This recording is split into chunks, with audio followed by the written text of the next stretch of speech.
ناظرین آداب، مورخہ 11 اکتوبر 2025 مطابق 18 ربیع الثانی 1445 ہجری کے اودھنامہ وائس ایڈیشن میں آپ کا خیر مقدم ہے۔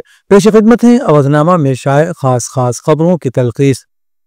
ہندوستان نے افغانستان کی راجدھانی کابل میں سفارت خانہ کھولنے کا آج باضابطہ اعلان کر دیا۔ یہ راستہ افغانستان کے وزیر خارجہ امیر خان متقی کے ہندوستان دورے کے دوران ہموار ہوا ہے۔ نئی دہلی کے حیدرآباد ہاؤس میں امیر خان متقی کے ساتھ ہندوستانی وزیر خارجہ ڈاکٹر ایس جے شنکر نے ایک اہم میٹنگ کی، جس میں انہوں نے سفارت خانہ کھولے جانے سے متعلق اعلان کیا۔ جے شنکر نے اس دوران افغانستان میں خود مختاری کی حمایت بھی کی۔ 2021 کے بعد یہ پہلی بار ہے کہ جب ہندوستان نے افغانستان کی خود مختاری سے متعلق مکمل طور پر حمایت کا اظہار کیا ہے۔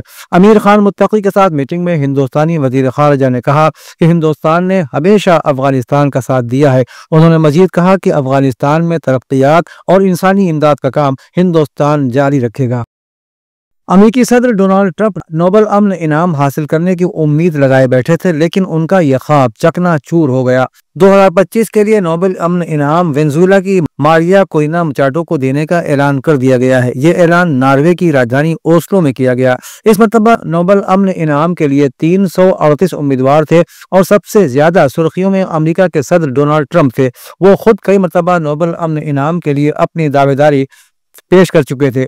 انہوں نے اپنے ایک بیان میں یہاں تک کہا تھا کہ انہوں نے ہندوستان اور پاکستان سمیت 7 بڑی جنگیں رکوائی ہیں، لیکن ان کے بیانات کا اثر نوبل پرائز کمیٹی پر نہیں پڑا، یعنی ٹرمپ کے ہاتھ صرف مایوسی ہی لگی ہے۔ اتر پردیش کے وزیر اعلیٰ یوگی آدتیہ ناتھ نے کہا ہے کہ جہاں مضبوط انفراسٹرکچر، کاروبار کے لیے سہولت اور مؤثر قانون و نظم قائم ہو، وہاں دنیا کی کوئی طاقت سرمایہ کاری کو آنے سے اور آگے بڑھانے سے نہیں روک سکتی۔ انہوں نے کہا کہ آج اتر پردیش میں شاندار انفراسٹرکچر، بہتر کاروباری ماحول اور مثالی نظم و نسق قائم ہے، جن کے امتزاج سے ریاست میں ملک اور دنیا بھر سے بڑی سرمایہ کاری آ رہی ہے۔ گورکھپور کے چمپا دیوی پارک میں منعقد یوپی ٹریڈ شو دیسی میلہ کے افتتاحی اجلاس سے خطاب کرتے ہوئے وزیر اعلیٰ یوگی آدتیہ ناتھ نے کہا کہ ریاست کے ہر ضلع میں دیسی میلے کا انعقاد ہو رہا ہے۔ وزیر اعلیٰ نے کہا کہ صنعت کے قیام سے روزگار کے مواقع بڑھتے ہیں، رابطے کے ذرائع بہتر ہوتے ہیں اور عام شہری بھی اس سہولت کا فائدہ اٹھاتے ہیں۔ نئے وقف قانون کے تحت ملک بھر کی تمام وقف املاک کا امید پورٹل پر رجسٹریشن کروانا لازمی قرار دیا جا چکا ہے، جس کے لیے 5 دسمبر آخری تاریخ مقرر کی گئی ہے۔ رجسٹریشن سے متعلق شعور بیدار کرنے اور اس کی عملی معلومات فراہم کرنے کے لیے وقف بورڈ اور مختلف مسلم تنظیموں کی جانب سے تربیتی کیمپوں کا انعقاد کیا جا رہا ہے۔ گزشتہ دنوں اسلامک سینٹر آف انڈیا میں ایک روزہ تربیتی پروگرام منعقد کیا گیا تھا، جس کے بعد اتوار کو جماعت اسلامی ہند اور مسلم ویلفیئر سوسائٹی کے اشتراک سے اندرا نگر منشی پلیا میں واقع جامع مسجد میں صبح 10:30 بجے سے تربیتی کیمپ کا اہتمام کیا جائے گا۔ شہری ترقیات اور توانائی کے وزیر اے کے شرما نے آج سمبھل ضلع میں منعقدہ کالکی مہوتسو وکاس اتسو 2025 میں بطور مہمان خصوصی شرکت کی۔ اس موقع پر خطاب کرتے ہوئے انہوں نے کہا کہ یہ تقریب نہ صرف ثقافتی فخر کی علامت ہے، بلکہ ترقی، صفائی اور عوامی شرکت کے ایک نئے دور کا آغاز بھی ہے۔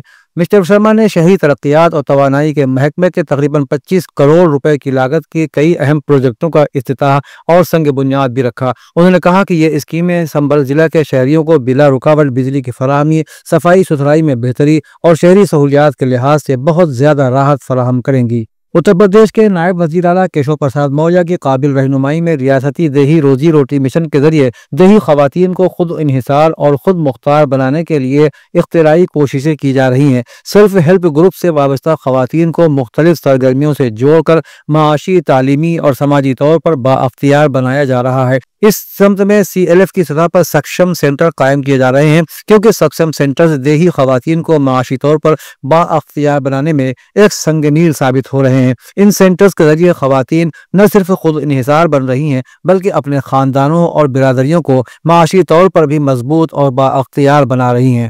پیغمبر حضرت محمد صلی اللہ تعالیٰ علیہ وآلہ وسلم نے اللہ کی مخلوق جانداروں کے ساتھ اچھا سلوک کرنے اور ضرورت مندوں کی مدد کرنے کی تعلیم دی ہے، اس لیے مشکل میں پڑے انسانوں کی مدد کرنا ایک بہت بڑی عبادت ہے۔ یہ بات لکھنؤ کے شاہی امام مولانا خالد رشید فرنگی مہدی نے اس موقع پر کہی کہ جب ٹیم لکھنؤ نے پنجاب اور ہماچل پردیش میں سیلاب سے متاثرہ افراد کی خدمت کے بعد اسلامک سینٹر آف انڈیا میں اپنے ریلیف مہم کی رپورٹ پیش کی۔ مولانا نے ٹیم لکھنؤ کے تمام اراکین کو پھولوں کا ہار پہنا کر استقبال کیا اور ان کی خدمات کی بھرپور تعریف کی۔ اس موقع پر لکھنؤ کے قائد نے اس مہم میں مدد فراہم کرنے والے تمام اداروں اور افراد کا شکریہ ادا کیا۔ سماجوادی پارٹی کے بانی اور سابق وزیر اعلیٰ ملائم سنگھ یادو کی تیسری برسی کے موقع پر لکھنؤ میں واقع پارٹی کے ضلعی دفتر قیصر باغ میں ایک خراج عقیدت جلسہ منعقد کیا گیا۔ اس موقع پر سماجوادی پارٹی کے قومی سیکریٹری چودھری جگدیپ سنگھ یادو نے چراغ روشن کر کے نیتا جی کو خراج عقیدت پیش کیا۔ جلسے میں موجود سبھی لوگوں نے نیتا جی کے خیالات، سماجوادی نظریات اور اصولوں پر عمل کرنے کا عہد کیا۔ پروگرام کی نظامت ضلعی جنرل سیکریٹری شبیر احمد خان نے کی۔ اودنامہ میں شائع مضامین کو مکمل طور پر پڑھنے کے لیے اودنامہ.com پر وزٹ کریں۔